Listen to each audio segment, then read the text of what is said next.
அன்பு உறவுகளை வணக்கம். இன்று நாம் நமது உடலில் இருக்கும் 6வது சக்கராவான ஆக்னா என்னும் சக்கரத்தை பற்றி தெரிந்து கொள்ளலாம். இதனை நெற்றிக்கண் சக்கரா என்றும் சொல்வார்கள். இது கருநீல நிறத்தை கொண்டது. பார்ப்பதற்கு 2 இதழ்களை கொண்ட தாமரை போல் தெரியும். இது மனிதனின் புருவ மத்தியில் அமைந்துள்ளது. தொலை உணர்தல், தொலை அறிதல் போன்ற சக்திகள் இந்த சக்கரங்கள் மூலம்தான் கிடைக்கின்றன. ஞானம், பேரறிவு, மனவலிமை ஆகியவை வெளிப்பட காரணமாக அமைவது இந்த சக்கராதான். இதன் மூலம்தான் விஷயங்களை உருவகப்படுத்தி மனிதர்களால் பார்க்க முடிகிறது. பிட்யூட்டரி சுரப்பி இதன் கட்டுப்பாட்டில்தான் இருக்கிறது.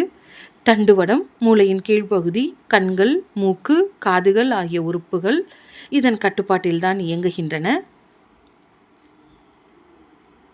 நமது யோக முறைப்படி நமக்குள் நடக்கும் 21,600 சுவாசங்களில் 1000 சுவாசங்கள் இந்த ஆக்னா சக்கரத்தில் நடக்கிறது.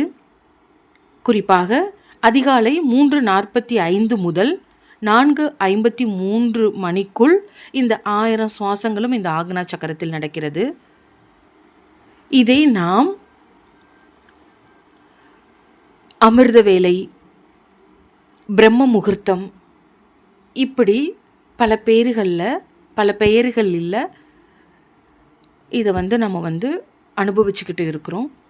இந்த நேரத்தில் நாம் இந்த பௌதீக வாழ்க்கைக்கு, இந்த உலக வாழ்க்கைக்கு தேவையான விஷயங்களை நம்ம மேனிஃபெஸ்ட் பண்ணால் கிடச்சிரும். இந்த பிரம்ம முகூர்த்தத்தில் இதை பண்ணினா நம்மளுக்கு கிடச்சிரும் அப்படிங்கிற ஒரு நம்பிக்கை. இந்த அமிர்த வேலை சமயத்தில் நம்ம இந்த ப்ராக்டிஸ் பண்ணால் நம்மளுக்கு இந்த விஷயங்கள்லாம் கிடச்சிருங்கிற நம்பிக்கை எல்லாமே இருக்கிறதுக்கு முக்கிய காரணம். இந்த நேரத்தில் அதிகாலை 3:45 முதல் 4:53 வரை இந்த ஆக்னா சக்கரத்தில் நடக்கக்கூடிய இந்த 1000 சுவாசங்கள் தான் காரணங்கிறது என்னுடைய தனிப்பட்ட நம்பிக்கை.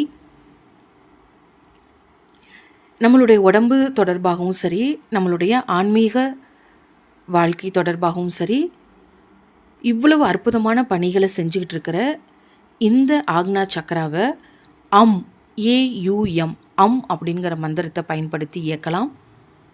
இவ்வளவு சிறப்பம்சங்களை கொண்ட இந்த ஆக்னா சக்கராவை எப்படி இயக்கிறது அப்படிங்கிறத ஒரு சிறு தியான வடிவில் என்னுடைய நீண்ட பதிவில் பதிவிட்டிருக்கிறேன். தேவைப்படுபவர்கள் அதை பயன்படுத்தி அதன் மூலம் ஏற்படக்கூடிய முழு பயன்களையும் நீங்கள் அனுபவிக்கணும்னு நான் ஆசைப்பட்றேன். என்றைக்குமே உங்களுடைய அனைத்து தேவைகளுக்காகவும் என்னுடைய பிரார்த்தனை இருக்கும். வாழ்க வளமுடன். நன்றி.